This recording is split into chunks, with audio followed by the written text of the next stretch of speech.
Cross my heart and hope to die. Welcome to my dark side.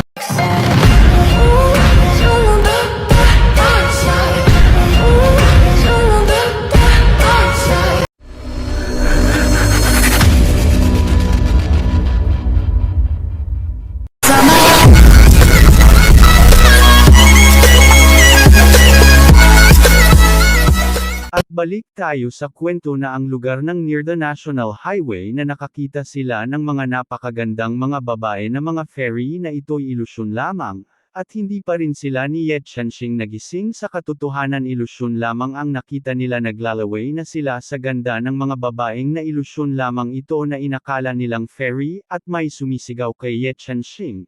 Ang sumigaw pala ay si 205 na ginigising niya si Ye Chengxing sa ilusyon para matauhan si Ye Chengxing na ilusyon lang ang kanyang nakikita. At nagising naman si Ye Chengxing sa tulong ni 205 sa kanya para gumising ito sa ilusyon, kaya naman napagtanto niya na ilusyon lamang ito at nakikita niya sa harapan na malapit na silang bumangga sa pader na bato, at kinontrol niya agad ang manibela para tumigil ito at umiiwas sa pagbangga sa pader ng bato.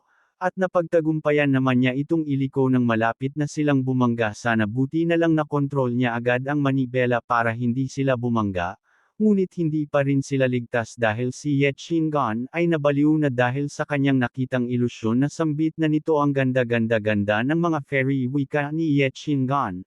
Kaya naman pinagsisigawan ito ni Ye Chengxing na gumising na dahil ilusyon lamang ang kanyang nakikita. Napasabi si Ye Chengxing sa isip niya na ano ang gagawin niya, na tinitapakan ni Ye Qinggan ang pedal ng gas, kaya kung hindi niya siya gisingin hindi titigil ang kotse. At nagsalita si 205 kay Ye Chengxing na subukan ang eye shock, baka gumana ito. Kaya naman hindi na siya nagpahuli na sinubukan niya ito, ang skill niya na eye shock, para gumising na si Ye Qinggan sa katotohanan na ilusyon lamang ang kanyang nakikita. At nagising naman si Ye Qinggan nang ginamitan siya ni Ye Chengxing ng eye shock, at nalilito pa siya kung ano ang nangyari sa kanya. At nang tumingin siya sa pangyayari na ang kanilang sinasakyan ay malapit ng bumangga, kaya naman napamura siya nang wala sa oras nang napagtanto niya na nasa delikado silang sitwasyon, at tinapakan niya na ang brake para huminto ito dahil malapit na silang bumangga sa pader ng bato. Kaya nang magawa niya ng itong mapahinto ay biglang nagulat si Ye Chengxing dahil siya ay hindi nakapag-seatbelt. Kaya naman ang nangyari ay naitilapon si Ye Chengxing na lumabas siya sa salamin nang wala sa oras na ginawa ni Ye Qinggan na pahintuan ang sinasakyan nila. At ang bumangga ay si Ye Chengxing sa pader ng bato nang wala sa oras na hindi niya inaasahan. At lumabas si Ye Qinggan sa sakyan nila na tinatawag niya si Ye Chengxing. At tumakbo siya na habang tinatawag niya parent si Ye Chengxing kung okay lang ba ito. Kaya nang makalapit siya ay tinatawag niya parent si Ye Chengxing na gumising ito, sambit pa niya na Ye Chengxing, huwag mo akong tatakutin ng ganito na gumising ka na. At iminulat naman ng ating bida ang kanyang mata nang marinig niya ang mga sinabi ni Ye Qinggan. Ngumiti si Ye Chengxing, wika niya na tama si Uncle Ye, sa likod ng matibay na panlabas ay isang mabait na babae pala si Ye Qinggan. Kaya naman nang marinig rin ni Ye Qinggan na sabi niya na ikaw ang may mabait na puso, sinisigurado ko lang na totoo nga ang kamatayan mo bago kita itapon para kainin ng masasamang espiritu, at napa-array naman si Ye Chengxing nang binitawan siya bigla ni Ye Qinggan na ipapakain lang naman siya sa evil spirit, at napatanong siya kung saan sila eksaktong naroroon at mukhang nalihis tayo mula sa daang tamang tinatahak. At sinabi ni Ye Chengxing ang nangyari sa kanila na ngayon lang ay nasa illusion sila at siguro gawa iyon ng multo o masamang espiritu, napasabi si Ye Qinggan na isang illusion. At tinanong niya si Ye Chengxing kung paano sila nakawala sa ilusyon. Ngumiti lamang si Ye Chengxing habang itinaas niya ang kamay na tinatawag niya si 205 na lumabas, at sinabi niya na lahat ng iyan ay ginawa ng kanyang sariling spirit pit na si 205 na tinulungan siya magising sa ilusyon ni 205, at nang lumabas naman si 205 sa gate contract ay tumewol siya nang makalabas siya.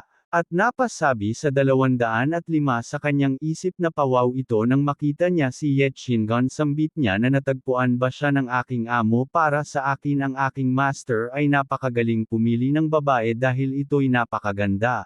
At tiningnan lang siya ni Ye Qinggan. Na makikita nga natin si 205 ay tumatawol-tawol ito kay Yetchingon nang makita niya ito. At papunta na siya kay Yetchingon para yakapin ito na sinasabihan siya ni Yetchanxing na hoy 205 hayop ka napakamanyak mo talaga bumalik ka at nabigla naman si Yetchingon nang marinig niya ang sinabi ni Yetchanxing.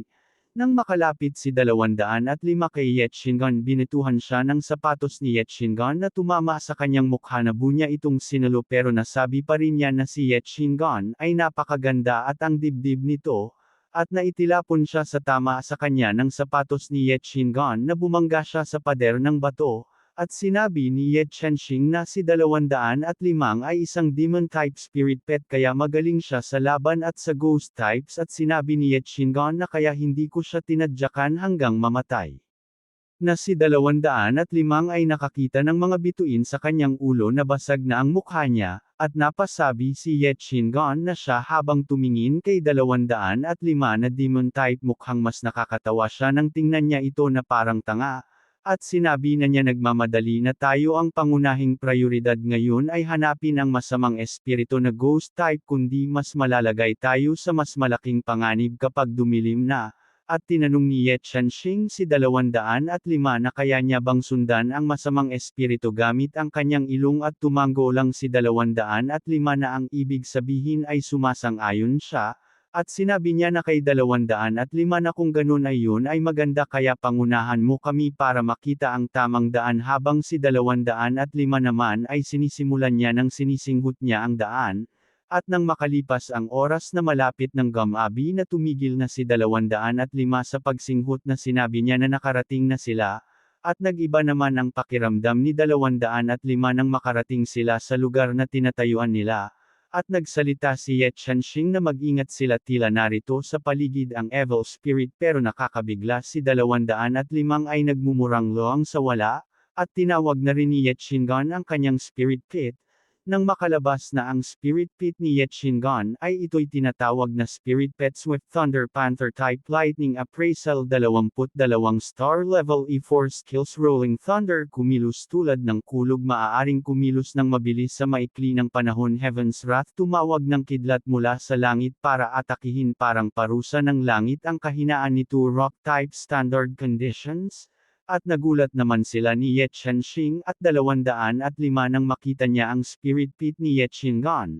At napasabi si Yetchingon sa kanila ni Yetchanxing na ang kalaban natin ay isang ghost type kaya normal kung hindi natin ito makikita at pareho magaling na kontra ang aking spirit pets dito kaya tiyak na hindi tayo daanan ng tuwid nito. At napangiti si Yetchanxing nang matapos ni Yetchingon ang kanyang sinabi.